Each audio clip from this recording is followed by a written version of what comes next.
Do we have any members of the public that will be talking during public comment? I don't think so. Okay, all right, then. Let's just see. Up to the board meeting. Okay. Oh, let's talk about the agenda for March for today. If you could put that up in the board. Oh, it's there. Okay. Okay, does anybody have any comments about today's agenda? Okay. How about approval of the minutes for February? Does anyone have any comments or corrections to that document? Okay, then I need a motion to approve the minutes, please.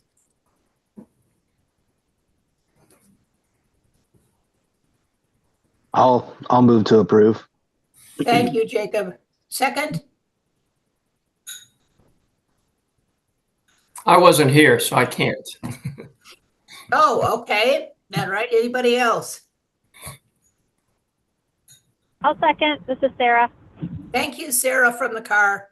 Okay. Any discussion? Okay. Let's just do the negative. If anyone opposes approval, let us know. Okay, no response. So the minutes for February have passed. We also have a motion for the agenda. Oh, yes, I'm sorry. Yes, we need a motion for this. Okay. A motion to accept today's agenda. I'll make the motion. Go ahead, and I can second. Okay. Either way. Okay. And who was the first person? Was that you, Jacob? Sure. Okay. Okay. Either way, it doesn't matter to me. And second. I'll second. Thank you, Bob. All right. Okay. All in favor of accepting the agenda for today? Aye. Okay. Aye. All right. Okay. So we've got that. Okay. Ariel, am I done with those things? Yes, you are good. Thank you. Thank you. I will remember that hopefully for next time. Okay. Do we have anybody for public comment? Okay. So Discussion of the board positions. Ariel and Avni, why don't you guys take that? Okay. okay. Yeah, so if you all remember, a couple years ago, we did a resolution to, set some rules and to clean up some items with LCAB. And so when we did that resolution, it set certain how many years you have left on the board, because this was before we had term limits. So Avni, I believe, sent out the list, and because of this being kind of this cleanup period, there will be, I think, about 4 board positions this summer that will expire. So just a bit of a clarification there.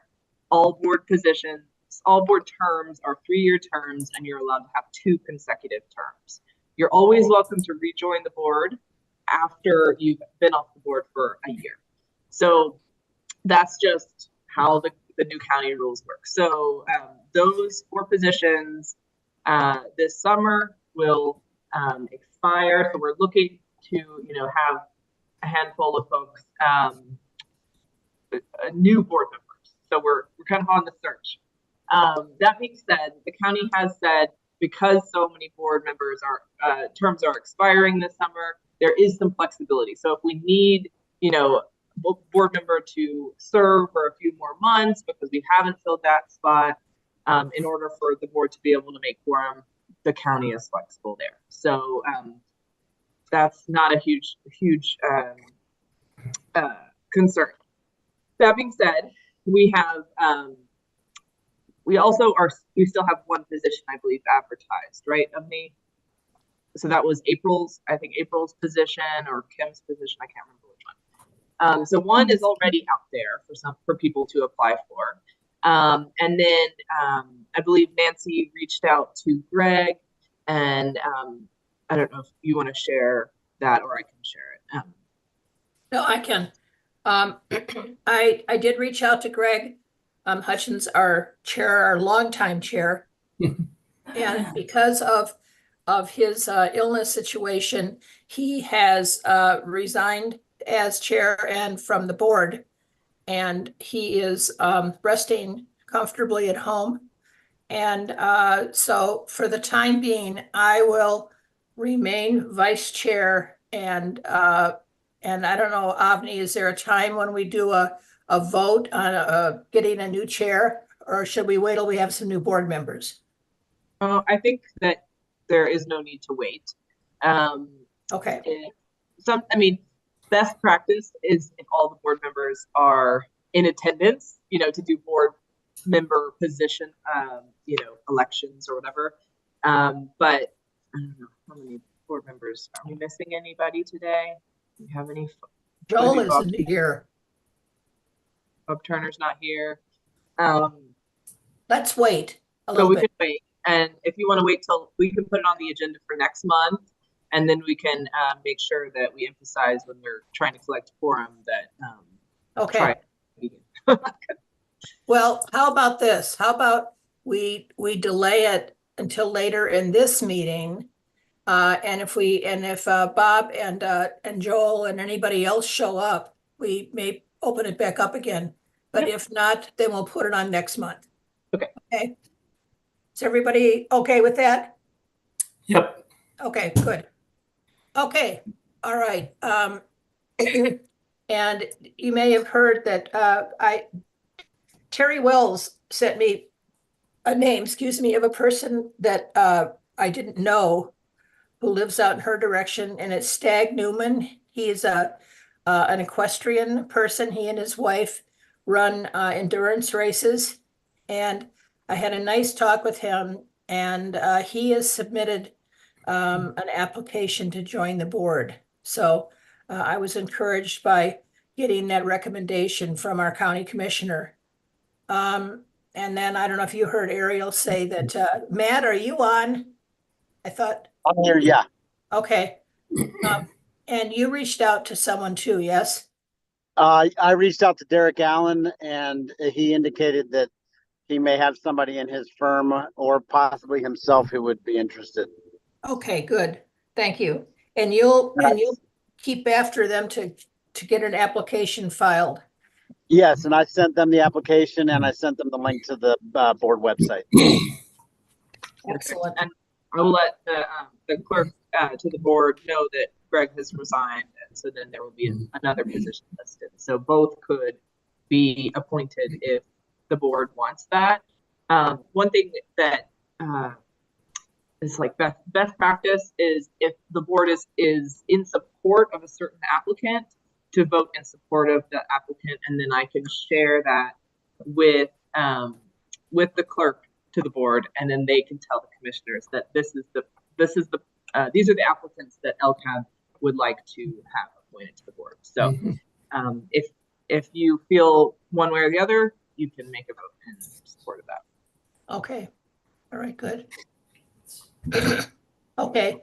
I also, excuse me, I had also suggested to Avni and Ariel that we think about some type of recognition for Greg this year at the donor dinner. He has been such a wonderful person to work with and has brought so much to this committee, and he probably will not join us, but I still think we need to acknowledge his participation and move forward with giving him some recognition at the donor dinner.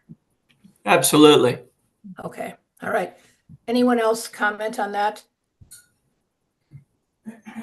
Okay. So Ariel and Avni, can I leave that to you? No, you told us to start thinking about a donor of the year and then a legacy person. Yes, those are Um, two things to think about. Mhm. well, does okay, so this is, okay, we'll talk about that a little bit later, but think about donor of the year and then we can talk about that under discussion and comments, okay? Yes. And Okay.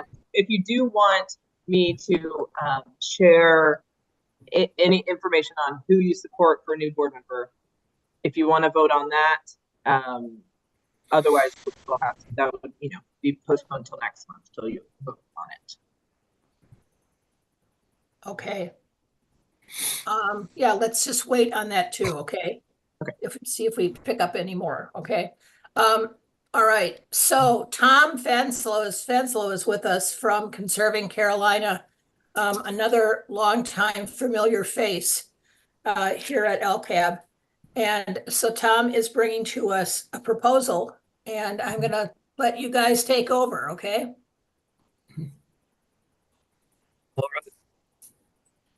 You Nancy.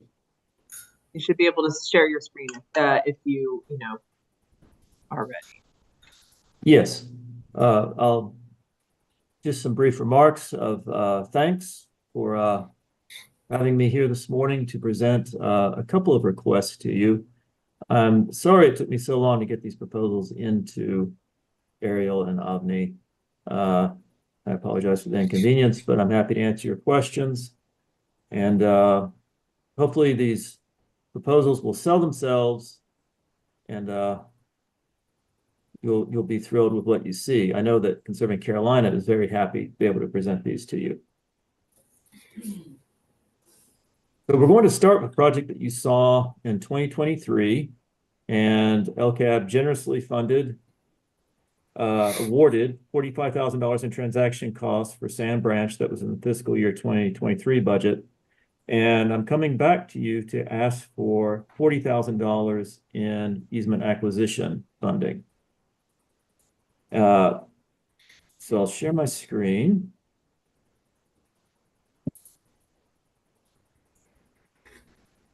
This is a project that Bob Gale visited in person.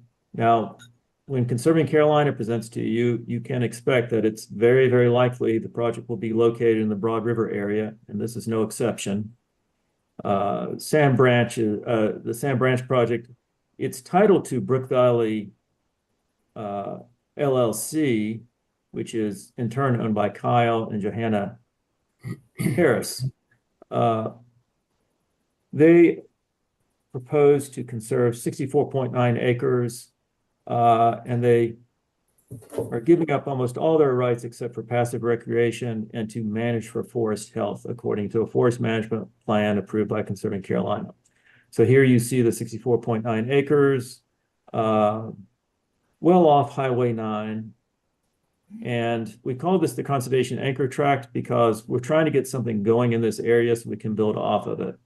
And the Harrises have been very cooperative in that respect. They see the merit in that, and they have been active in speaking with their neighbors about their conservation plans in hopes that that will inspire follow-up examples. As you see, the tract is completely forested. Where it protects headwater streams. And we did try to win the Harrises a grant from the North Carolina Land and Water Fund. We weren't successful, not because of absence of water quality or because the natural heritage is lacking. In fact, because of the application we filed with the North Carolina Land and Water Fund, when that automatically triggers a biologist from the Natural Heritage Program to go out to the property. And they designated a natural area on the property because the forest community is in really good shape. It's not the highest ranking forest community. It's ranked moderate, but a lot of land doesn't merit any designation.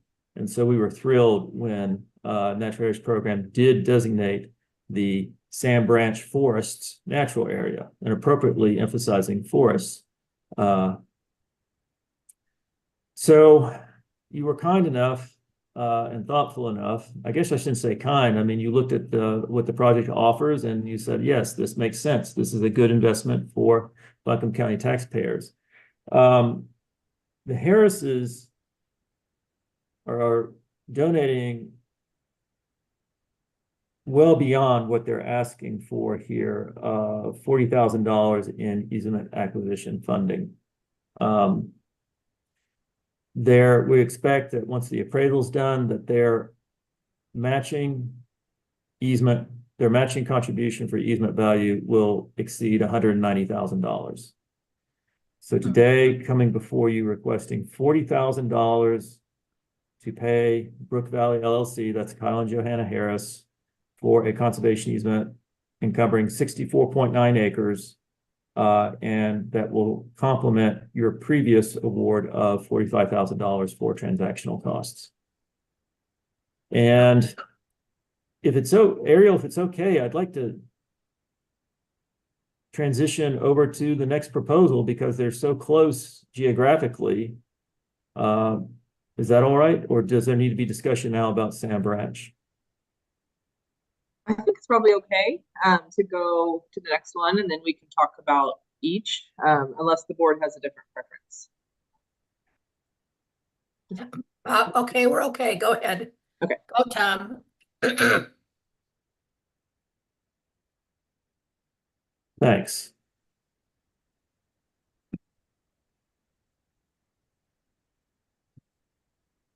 Okay. Nancy, are you seeing a title card proposal or a title slide proposal for a working lands conservation? Yeah, I see you're nodding your head. Yes, I am. That's great. Let's jump into it. First of all, just to point out, if you're asking yourselves right now, the Light Center, haven't I heard of the Light Center? You've undoubtedly driven by it. They have a driveway right on Highway 9, just south of Black Mountain. And they have a sign right there on the highway, the Light Center. It may have piqued your curiosity in the past. So here you see where this property is located. Now, this is their entire parcel, which is it's about 160 acres. Here in yellow, so their parcel is in this light purplish pink. And then Sam Branch that we were just looking at, it's not that far away. Over here in yellow. This is Tom? Highway 9. It's a North Carolina scenic byway called the Black Mountain Rag. And as you can see, it creates a substantial boundary, or it travels for a substantial length along the boundary of this project. Hey, Tom, can you raise the picture up a little bit? The purple is right at the bottom of my screen, and I don't see the Sand Branch yellow. It may be my computer. I tried to get off full screen, but Yeah, I think it might be you because I can see the full picture. Yeah, I Oh, can okay. too. Yeah. And Okay. Ariel, the purplish tract is in the center of your image. Yes. Okay, center of your screen. Okay, sorry for that, Bob. I can catch That's you all up. right. Oh, wait a minute. I got it. My fault. Great. So the Black Mountain Rag Scenic Byway borders this property for a good ways. The property is owned by United Research. So United Research Incorporated is a 501c3 charity. I think that's really important for everyone to understand because as a 501c3 charity, any easement value they donate or any costs they donate, they don't get a tax deduction. They're a nonprofit. So you're going to see why they're asking for as much money as they are and not giving up something in return because they are a nonprofit. They get absolutely zero benefit if they donate value. And they've already incurred costs to try to develop this project in conjunction with the Conservancy, and we'll talk about that in a second. But again, North Carolina, Highway 9, Black Mountain Scenic Rag, official scenic byway. Okay, moving right along. So what we're here to talk about today are the areas that are outlined in red. Now, these two areas total 36.5 acres. This component over here, and we'll get to the aerial photo, you'll see this. This is the working forest component. So this tract is entirely forested, which you'll see right here. I'm going to jump back to the photo. Maybe this is easier.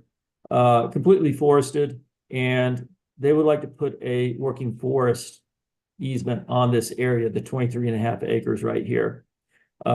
They could manage that forest subject to a forest management plan. In their case, and this is what I meant, that they've already spent several $1,000s to help us develop this project. They have obtained a forest stewardship plan. Now that's a higher grade forest management plan. Only certain registered foresters are allowed to write them. And forest stewardship plans take a finer grained look at the natural resources on the property.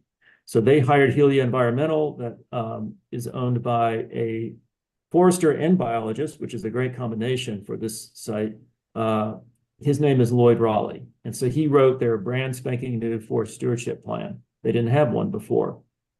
They also would like to sell a conservation easement on their hayfield. Now it's pretty obvious this is a hayfield, and it's highly visible from that scenic byway I've been talking about, the Black Mountain Rag. But let's jump back here. The Light Center has a building, and we'll see a photo of the building a little bit later. It's here on their campus. They have several buildings here that need capital improvements, that need repairs. The last time United Research, which is the landowner that operates the Light Center, the last time they needed money, and in fact, it was to buy land over in this area. The last time they needed money, what they did, they created a subdivision. So this used to be one block of land. And in order to raise funds to support themselves, some members of their board at that time, and this is back in the late 90s, or early 90s, excuse me, decided, oh, well, what we should do is create a subdivision. And if you look at the restrictive covenants for the subdivision, they went to a lot of trouble to spell out that United Research has a very strong spiritual mission. It's a nonprofit spiritual mission. It's about people living in harmony with nature. And if you buy a house in one of these, or if you build a house in one of these lots, you're buying into a community. And what has happened in the last 25 years is people have bought, the original folks that bought these lots have sold them off or moved away. And now they have a bunch of neighbors who, they're fine people, but they just don't really care about what United Research is about. And that's been a hard lesson for United Research to learn, that this, may I call it, an intentional community did not blossom here the way they intended. So they came to Conserving Carolina. They do want some money so they can fix some buildings and maintain parts of their campus, but they'd like to try to do that through raising conservation dollars instead. So that's a big reason why I'm here in front of you this morning. Like I said, hayfield, 13 acres. It's in production. It's under lease with a wonderful young farmer named Clark Worley. And we'll see Clark here in just a second. Now, I have a special request of everyone. I understand that if you have a working farm component to your project, there is a different way it's evaluated. An important element of that evaluation are soils. So I just want to point this out. I'm hoping that if you evaluate based on soils, you look at the agricultural portion as a standalone, because, and I'm running into this, we've applied for matching funding from the Agricultural Development and Farmland Preservation Trust Fund of North Carolina. And we had our site visit, and the site reviewer said, oh, you don't really have good soils on this. I said, what do you mean we don't have good soils? Look, we have this prime farmland here. And she said, yeah, but your working forest, which is the larger site, it's almost twice as large as your hayfield, has, and you can see it right here, not prime farmland, not prime farmland, farmland of local importance, which is good, but not, I mean, it's better than not prime farmland, I guess. Not prime farmland, not prime farmland. That's all in the working forest area. So I just want to point out, if you grade this project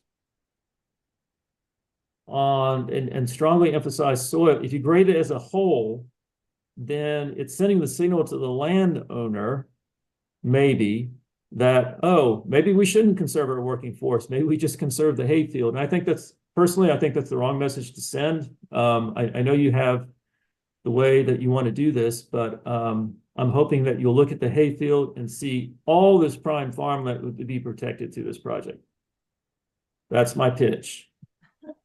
So one point to that comment, Tom, is that was it last board meeting, they adopted a new ranking system that evaluates it's a farmland evaluation system, but in the soils evaluation component, it evaluates farm and forest land soils. So so the hope is that through that you get points for the forest soils as well, because the county feels that a working farm includes a working forest. So yeah, anyways, hopefully we'll be able to capture points for your project by using that evaluation. I hope that turns out the way we hope it does. What the reviewer from ADFP told me was we're going to lose 16 points because of the way ADFP will score our application, because they will count the mediocre upland forest soils. In a way, they're going to count them against us because it dilutes the percentage of prime. They look at percentages, and so it dilutes the percentages of prime soil, which we hope we can avoid. And I had a really good conversation with the site reviewer from ADFP, because it was Sabrina Schaefer out of Black Mountain, and she personally would like to see more working forests come to ADFP. Anyway, I won't belabor this. I'll let you know the concern, and we'll see what happens. We hope good things happen. All right, and so who's on the team here? Tom, wait, we may have a question. Yeah, Tom, I have a question. How has this farmland been farmed for, generations? I recall, of course, I haven't been on the agricultural side. I've been on the Land Conservation Advisory Board for many years, and I don't know how Ariel would answer all this, but my remembering is that it seems like a big goal in Buncombe County is to preserve farmland that has been farmed, so that it doesn't get developed at all. So soils, regardless of the soils, and I am a geologist, I would wonder if, this doesn't rank highly because it's been in farmland for a long time and we want to protect that. I honestly don't know how to answer your question, except I can say this much, that it's been, for our ADFP application, we had to research a little bit anyway, by asking elderly members of the community in Broad River about the history here. And people in their 80s, late 80s, said that in their memory that this field had always been farmed. Okay. Yeah. I would also, from the county side of things, I think the county understands that we don't have a ton of prime soils in the county. We're a mountainous county, and we have a lot of working farms that work successfully in non-prime soils, areas. So, while that is a component of the ranking, I think the county understands that, it's not the only part of it. Yeah.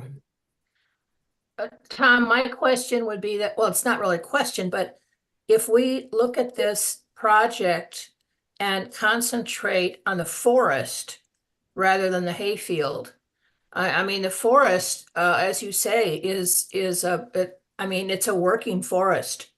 And I think that is, if we make that the primary goal, yes, the hayfield is nice, but boy, to maintain that much canopy cover and everything else that goes with the working forest, wildlife, everything else, I would think that would be as important as the hayfield. So anyway, I understand your concern, and I understand ADFP's concern, but if we can get this forest from keeping development from expanding, that would be great. Great, thanks for those supportive comments, Nancy. What I'll also add at this point is, I think Sabrina from ADFP, the site reviewer, was signaling, because she noted that ADFP had received a record number of applications this year. And one of their standard questions to the landowner is, and it's an interesting question, would you be willing to take less than what's in your budget? And so the board president of United Research said, we'd be willing to consider it. I think that's a signal that this project may not get everything that we asked for. And that's one of the, we were anticipating that even before the site visit, that just happened on Monday.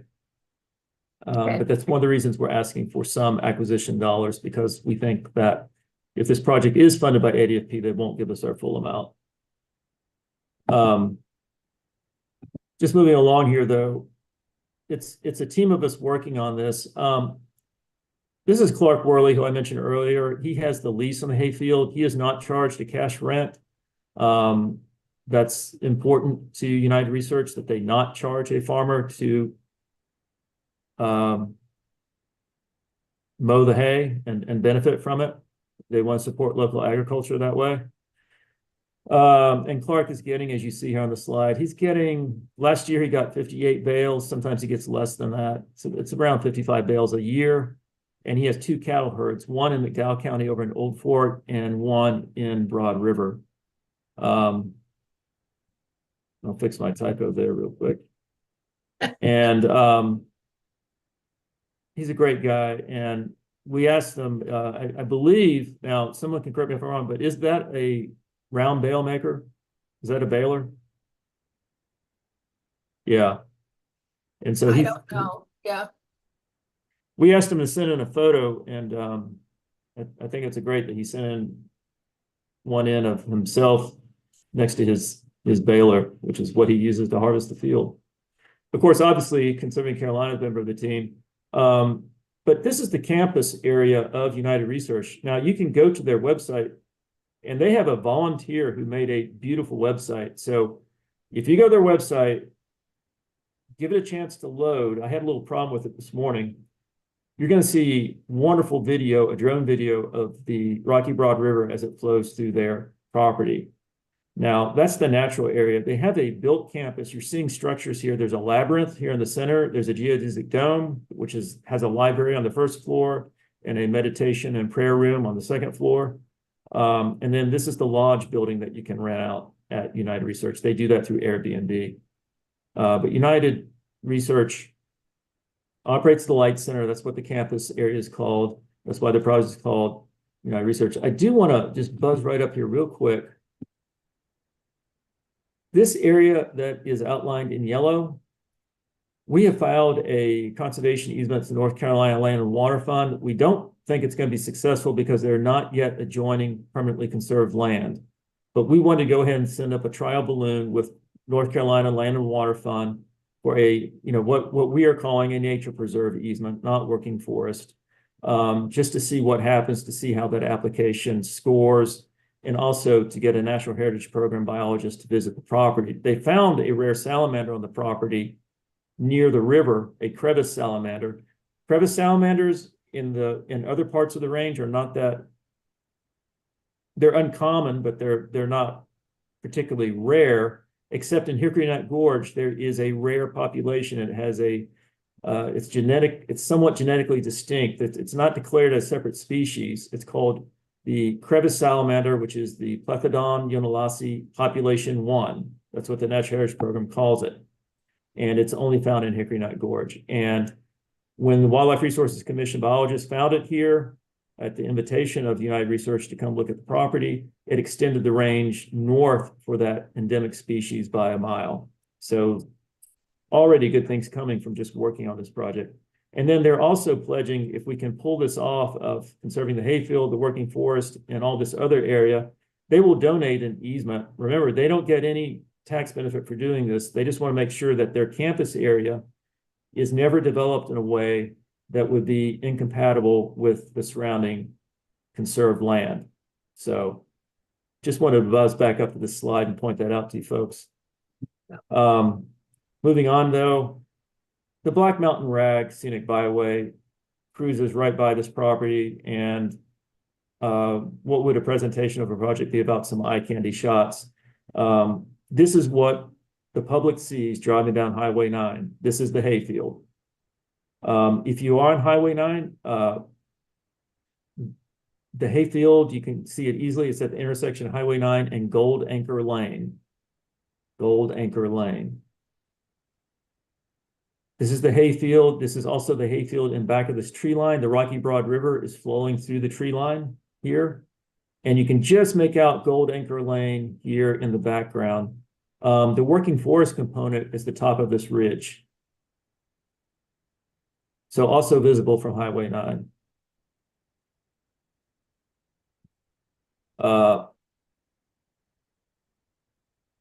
There you see the street sign Gold Anchor Lane, and this is Duck Branch. I'll buzz back up to the slide and show you where Duck Branch is. It is flowing underneath Highway 9 into the property here. So that's Duck Branch. And again, just a lovely pastoral scene on the Black Mountain Rag Scenic Byway. So today, just to round this up, Conserving Carolina is requesting $46,000 to fund transactional costs and $25,000 to match $225,000 requested from the North Carolina Agricultural Development and Preservation Trust Fund. And we also applied to the federal pot of money, thanks to our friends at Southern Appalachian Highlands Conservancy, who obtained this funding from NRCS RCPP that's called Forever Farms 2. I'm happy to take any more questions. I have a question. So are these two tracks, the hayfield and the forest, are they all involved in this request? I guess they are. They aren't separated out with cost for one and cost for the other, right? Yes, they are. They're part of the same project proposal. Okay. And a really big thing I just left out.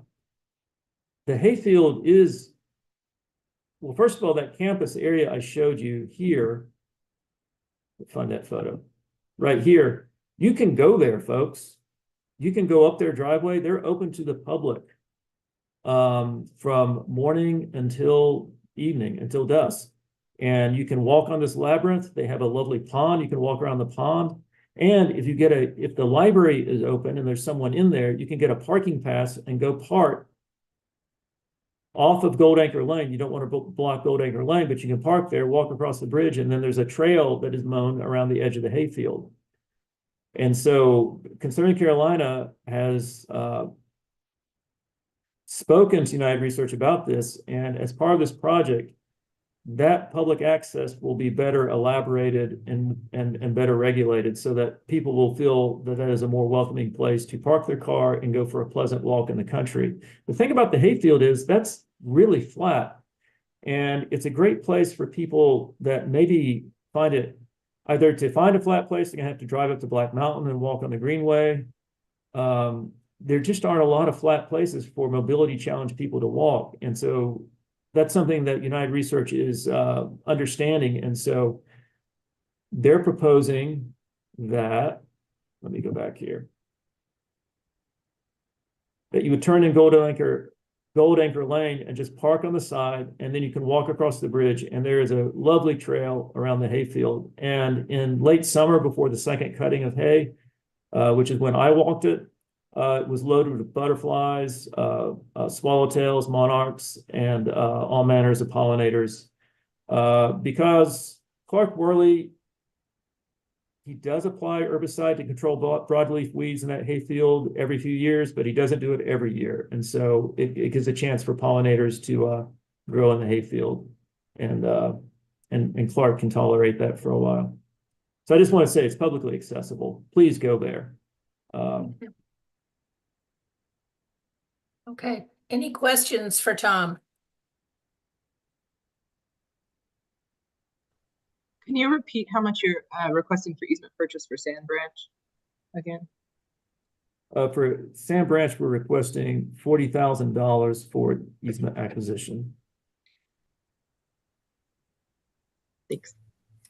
I'll just chip in. I've only seen Sand Branch, but it's an incredible piece of property. I definitely gave it high marks biologically after walking around it with Tom and the representative there. Tom, can you go back to the Sand Branch line thank you. Can you go back to the one? Did you have another one with it was just strictly Sand Branch? Yes, I will go back there.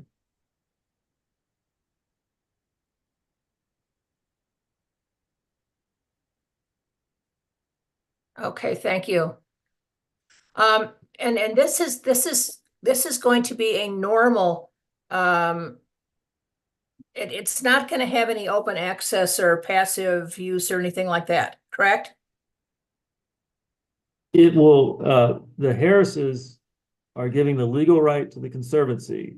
So not the permissive use, but the legal right to conduct an annual guided hike on their property. Well, yeah, okay, that's all right. I'm just becoming more and more sensitive to open use in terms of liability. And I just wanted to make sure that I would consider this a normal easement. So, okay, that was my question. And I guess that's my only question on that one. Flipping back to the United Research, the people that are in that subdivision, you said that some of them have kind of lost their way on what the overall feeling of that subdivision was supposed to be. But they're still adhering to the covenants, aren't they? Oh yeah, they adhere to the covenants. They just don't subscribe to the spiritual mission of United Research. United Research had this idea that if they, and they went on for pages about how important a spiritual connection to the environment is to United Research and living in harmony with one another. And what they have is just your average subdivision now. Okay. The original pioneers, so to speak, weren't there to continue on that tradition, that legacy. It didn't catch on. And Okay. but they're fine people. They're good people. One of the residents there mows the trail around the hayfield. Okay. And would that trail, that trail would be part of the conservation easement, correct? Yes, that's very important to United Research that the trail be part of this project. Okay, all right. Yeah, any other questions? I have a question for the board. I know some board members had already visited Sand Branch. But in terms of next steps, do you need another site visit to Sand Branch, or do you feel like you've already been? And then we would coordinate a site visit to the Light Center.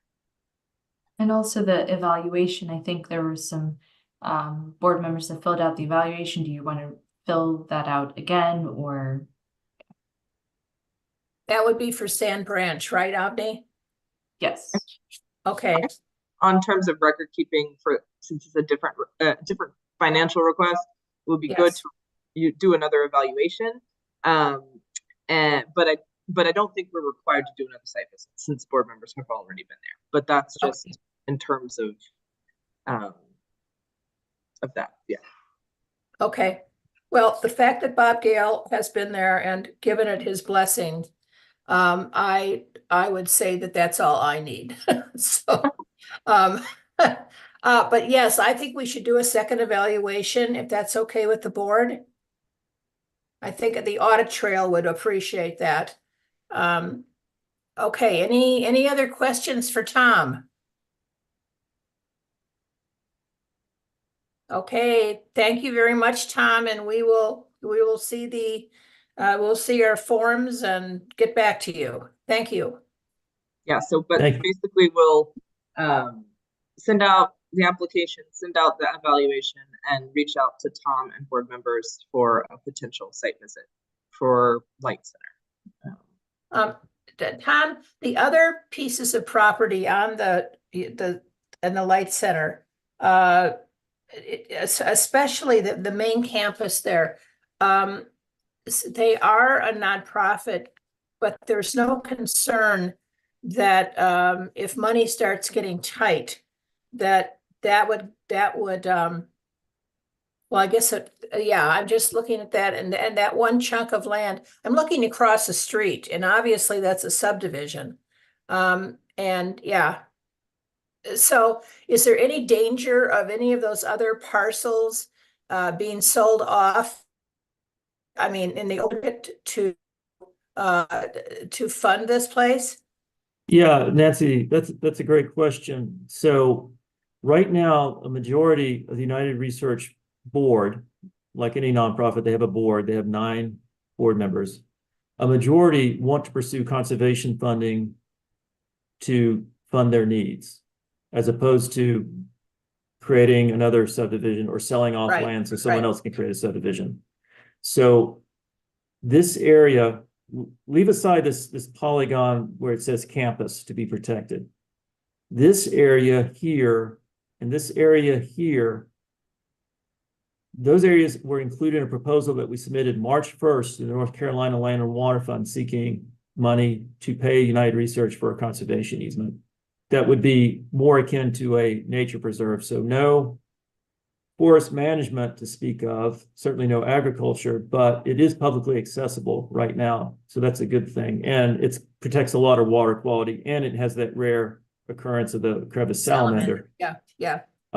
Now, if that happens, they are pledging that they will then put a conservation easement on their campus. They get no income tax deduction for doing that, but they would do it to keep this area from being subdivided or to turn into some type of incompatible development. Okay, okay. All right, that answers my questions. Yes. Anything else for Tom? Okay, Tom, thank you very much.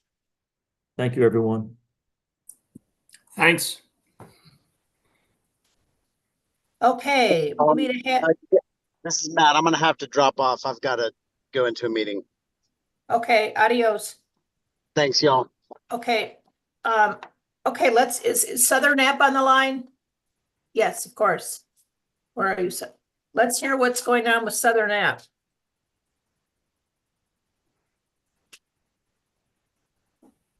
No, didn't I see Jess? Avni and Ariel, is somebody on? She's listed as an attendee. We can move, oh, there we go. Thank you. I couldn't, There I didn't have you any are. access to any speaking. Jess, we lost you. Yeah, they'd asked me to join as a panelist, so it kicked me off for a minute.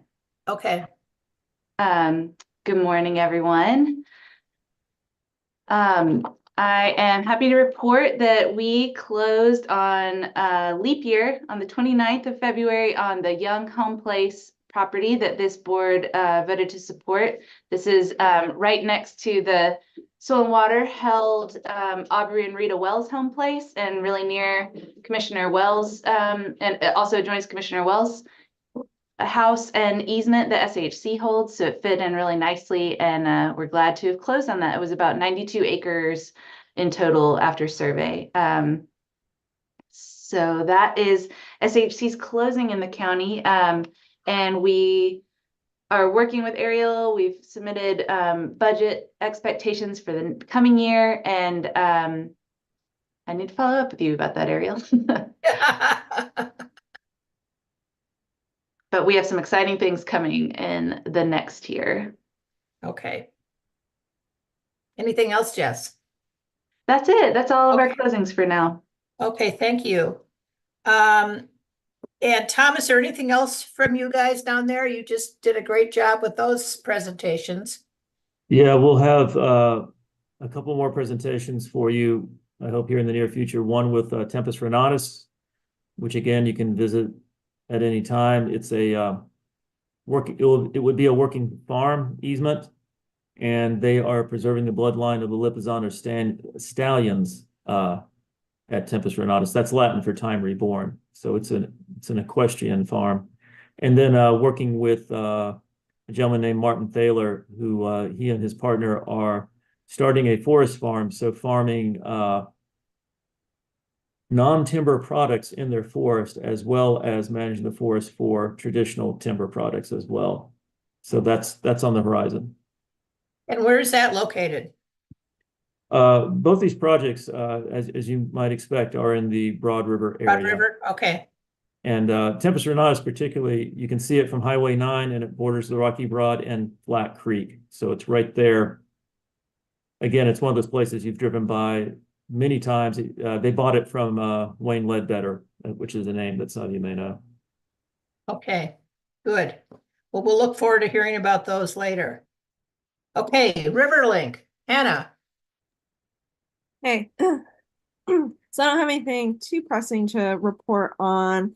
I've mostly been working on a lot of grant proposals this winter to fund the stewardship of our park properties that we have throughout the city, as well as funding for the creation of a new park that I think I mentioned before on Riverside Drive.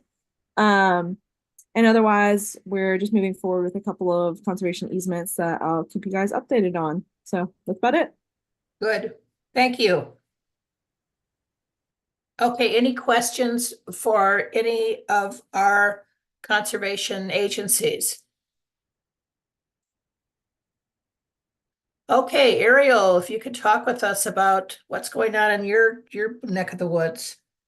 Yeah. So we are doing lots of site visits to prep for future projects coming up this fall. I've been working with Tom and Jess to try to make sure we can try to allocate the majority of the easement funding that the county gives us, the $750, before the end of the fiscal year. So yeah, so you'll probably be seeing more project proposals coming to make sure we can show the need. And just a reminder, I'm collecting all the easements that have closed over the last year, so I can send that out to the board. Then you would have an idea of who you could select for the conservationist of the year, and also who will be inviting and honoring at the conservation dinner. So once I have that full list, I'm updating the invite list as well, and still trying to raise about $1,000 in sponsorship to complete the funding for the conservation donor dinner. So reach out if you have ideas on potential sponsors, or if you have ideas for who to honor for the Conservationist of the Year or the Legacy Award. Two brief ideas that we had floated last year for the Legacy Award was potentially honoring William Hamilton or Terry Wells. Those were two ideas that we had brought to the board last year. Both have had significant contributions and to conservation in the area. So please share other ideas if you have them. Yes. Otherwise, yeah, that's kind of generally what we have going on. Okay, thank you. Okay, update from the Passive Recreational Land Subcommittee. I think I'm the only member here now. Yeah, I don't think Robert ever showed up. Yeah.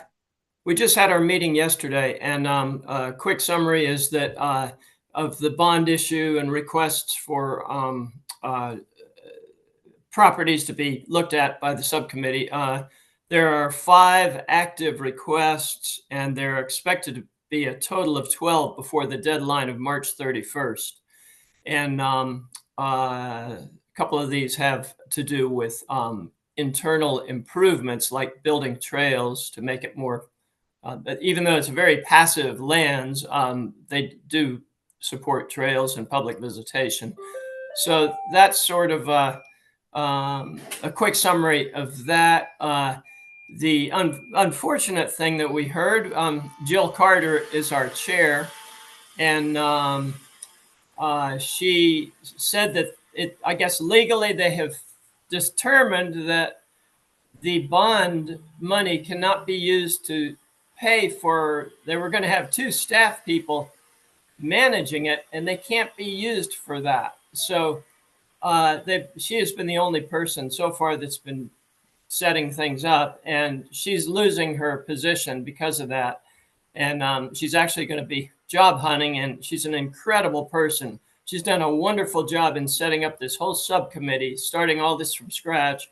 Very communicative. She's very experienced. So I'm saying all this in case any of the partners, organizations, or conservancy are looking for somebody with incredible admin experience and kind of environmentally related. I'm kind of giving a pitch here, but the main thing is just my report is that we are moving ahead.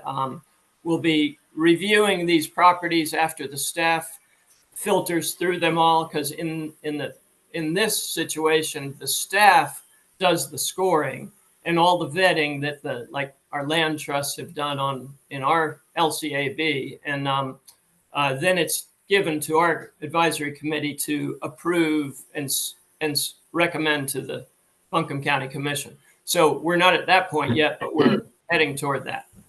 Bob, did you say it's Jill who's job hunting, or? Yeah, Jill Carter. And I told her to list me as a reference. So that's how much I think of her. Just please hire her. Just kidding. I will reach out to her. Yes, please. Awesome. She's fantastic. If we have, yeah, she has no idea. She has no idea where she's going to end up, and she was very grateful that I had made a couple suggestions to outreach to people like you all. But considering the importance of this to the county, I would assume that they would figure out where they can get some money and keep her on. No? I would hope so, but I don't know anything about all of that. But and she didn't know either. You know, I mean, she said she doesn't know where she's going to end up, and that's time will tell. She'll probably be there for the next couple of meetings or 2, but she's also in the process of job hunting right now, so that could change any of that.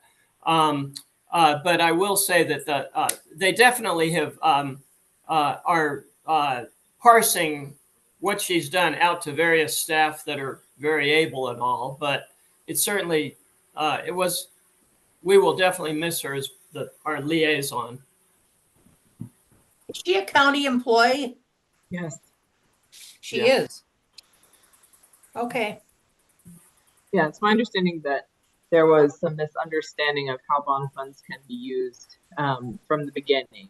And so, yeah, there was some clarification most recently that it can't be used to fund positions. And so that was kind of Okay, Ariel, that's unfortunate.